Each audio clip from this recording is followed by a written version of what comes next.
Perang antara Rusia dan Ukraina akhirnya pecah setelah Rusia melancarkan serangan ke beberapa wilayah perbatasan Ukraina. Sementara pihak Kementerian Luar Negeri Ukraina mendeklarasikan siap mempertahankan diri.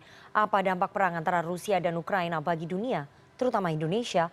Untuk mengulasnya lebih dalam kita sudah terhubung melalui sambungan Zoom dengan pengamat hubungan internasional UI Susi Sudarman.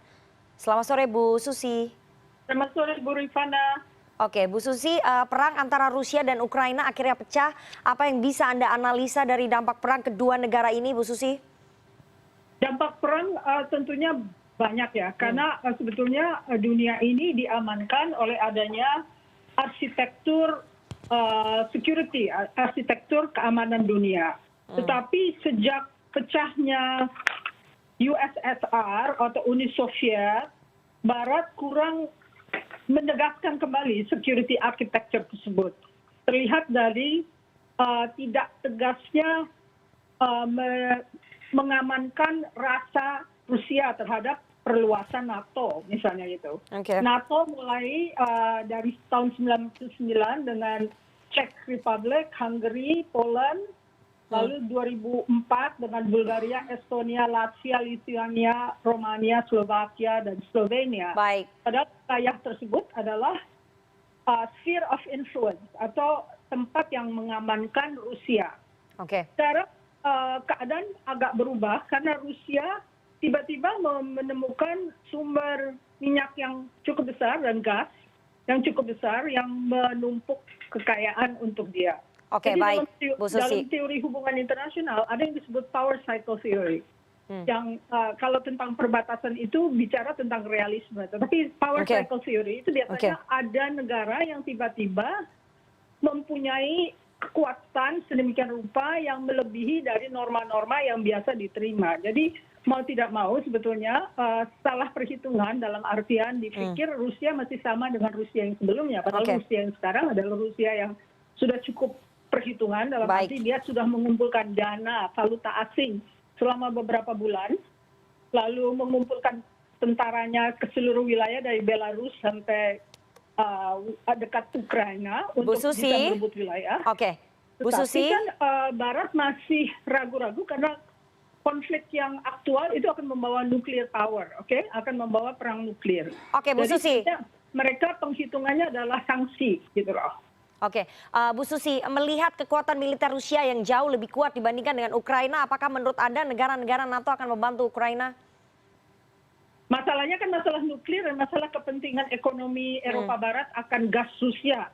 Jadi seberapa jauh Ukraina itu lebih penting dibandingkan kepentingan ekonomi mereka dan kepentingan masa depan untuk mendapatkan gas secara murah dari Rusia. Nah di sini dilemanya sebetulnya juga kekuatan nuklir itu kan berbahaya kalau mereka saling bertempur ya, artinya bisa sama-sama mutual destruction gitu.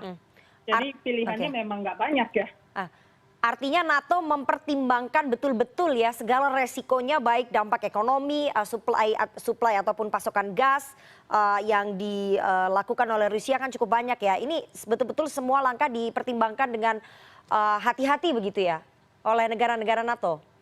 Iya, sebetulnya Eropa Barat kan tadinya sudah dipecah di masa Trump dengan Putin menguasai Trump sehingga memecah aliansi Amerika dengan European Union. Tetapi ternyata Biden bisa mengumpulkan mereka jadi satu, tapi kepentingan gas alam itu jauh lebih besar kelihatannya dan tidak berkehendak untuk berkonflik langsung dengan Rusia karena dia adalah negara bersenjata nuklir ya. Jadi mereka benar-benar berpikir 10 kali untuk bagaimana memberikan respons yang bersifat fisikal gitu ya. Jadi cuman kecil-kecil aja jawabannya, reaktif gitu lah kurang lebih. Oke, Bu Susi, terakhir apakah dengan pecahnya perang antara Rusia dan Ukraina ini maka perang dunia ketiga akan sulit terhindarkan? Kalau mereka masih sama-sama berpikir akan mutual destruction itu mungkin tidak akan terjadi ya. Jadi yang korbankan adalah rakyat Ukraina. Padahal kita harus ingat ya, Indonesia itu merdeka dibantu oleh Belorusia dan Ukraina di PBB.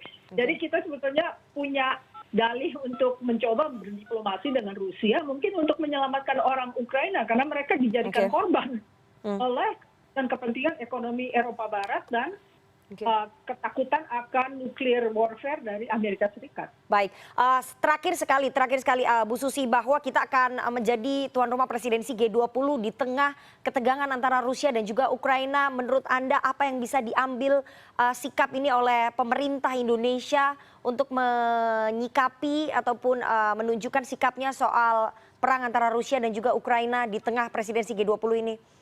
Ya, Barat sudah mengusulkan akan mencopot keanggotaan Rusia dari G20. Tetapi kita sebagai negara yang pernah mendapat jasa dari rakyat Ukraina dan Belarusia sebetulnya mempunyai alasan kuat untuk mencoba menjembatani konflik ini agar tidak dikorbankan rakyat Ukraina. Karena untuk negara besar dan negara-negara yang berkepentingan akan gas alam Rusia, Ukraina apa?